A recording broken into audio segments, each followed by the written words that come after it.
funcionária da casa, embora devo dizer que o Sr. Secretário de Estado sabe que a casa, à segunda-feira, nós temos sempre recitais ou outros eventos culturais sujeitos ao tema o som português e por mais mundo da fala portuguesa. Isto é uma política oficial, digamos, de discriminação positiva.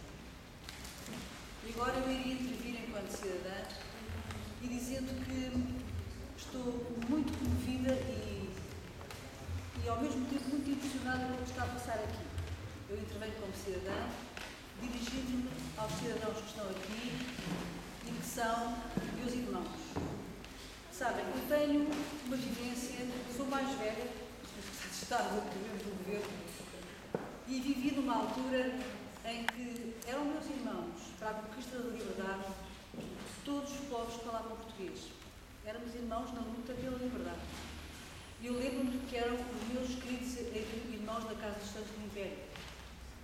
E é muito estranho, de repente, isto foi de repente, embora já lá passam uns anos, a gente não sabe o tempo passar, ver estes meus irmãos, cabo-verdianos, etc., serem tratados como imigrantes. Não fazem ideia como é que eu estou ali atrás, toda aflita. Digo isto com toda a sinceridade. Porque eu penso que, de facto, a independência foi uma coisa para a qual eu bati, eu fazia parte do luta anticolonial, estava na clandestinidade, não estava associada a nada que vocês possam pensar no motivo, mas foi com imenso orgulho que eu vi o nascer das novas nações, dos meus irmãos. E embora compreenda que é necessário uma política de imigração, eu agora deixo ao Sr. Secretário de Estado, enquanto cidadã, não seria politicamente mais correto que estes nossos irmãos não fossem considerados imigrantes ao mesmo nível dos russos e de outros irmãos europeus. É que há uma história comum que nos enriqueceu. Há um presente comum que nos está a enriquecer. E porquê que não há discriminação positiva para estes nossos irmãos? Porquê que eles têm que ser considerados imigrantes como outros quaisquer?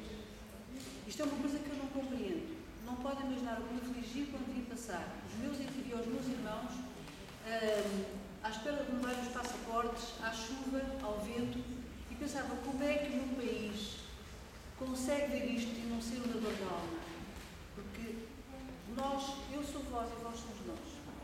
Isto é a primeira parte que eu faço apelo ao meu governo para que pense se é possível, agora que estamos na União Europeia, se não é possível encontrar formas discriminatórias positivas para os nossos irmãos, porque nós somos mesmo um só. E esse um só tem que ter peso na União Europeia, com certeza. Nós não somos um país de não estendido a poder mal. Nós pertencemos a uma grande comunidade que tem 500 anos de história, que tem a mesma língua, nós somos irmãos com a mesma língua, e que temos uma história que foi às 7 partidas. Não somos uns quaisquer. E se nós pudermos ter uma política de imigração que nos distingue e que mostra a nossa força, se calhar não somos tratados de uma maneira tão difícil e tão dura. 30 segundos. Outra coisa que eu digo é o seguinte: a cultura é que nos une. E é, de facto, eu penso que é também um desafio que seja um desígnio nacional nosso, dos povos cabo-português, o encontrarmos formas culturais de nos encontrarem naquilo que é a nossa qualidade, que é a nossa mestiçagem cultural e física. Não é apenas Cabo Verde dizer aquilo que é, Portugal dizer aquilo que é mostrar-nos na música e na cultura aquilo que somos. Quando uma Graça Moraes vai a Cabo Verde e pinta, quando um pintor português, como Júlio, vai à Índia e pinta e traz na sua paleta novas cores, isto é a prova da nossa mestiçagem cultural e física. E isso penso que passa também pelo apoio estatal às iniciativas dos cidadãos que tenham como objetivo não apenas a definição da sua cultura nacional, mas daquilo que nos deve unir e que nos transforma não em imigrantes e não em seres, digamos, que andamos todos a pedir uns aos outros que nos apoiem, mas numa grande comunidade, que é a comunidade não só dos povos de língua portuguesa, mas dos povos do mundo da fala portuguesa. E por isso é o apelo que eu faço também, é o apoio das autoridades em colaboração com os cidadãos para que seja possível avançarmos. Eu estou ao dispor, faço parte de uma comissão de cidadãos, chamada justamente Comissão Promotora de Cultura Portuguesa e do Mais Mundo da Fala Portuguesa, e estou ao dispor para me reunir com os meus irmãos das diversas associações para que conjuntos desenvolvemos projetos dessa natureza. Por outro lado, só para acabar, o Palácio Foz, e agora falo eu, quanto responsável, digamos, da programação cultural do Palácio, é com muita honra que recebo esta tertúlia, que foi lançada, digamos que a notícia dela ao público que veio aqui novamente.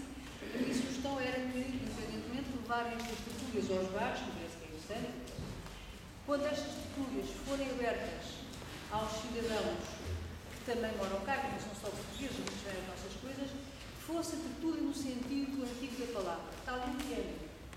Portanto, que num momento alguém tocasse na música e que estas tertúlias fossem para discutir e também para nos encontrarmos.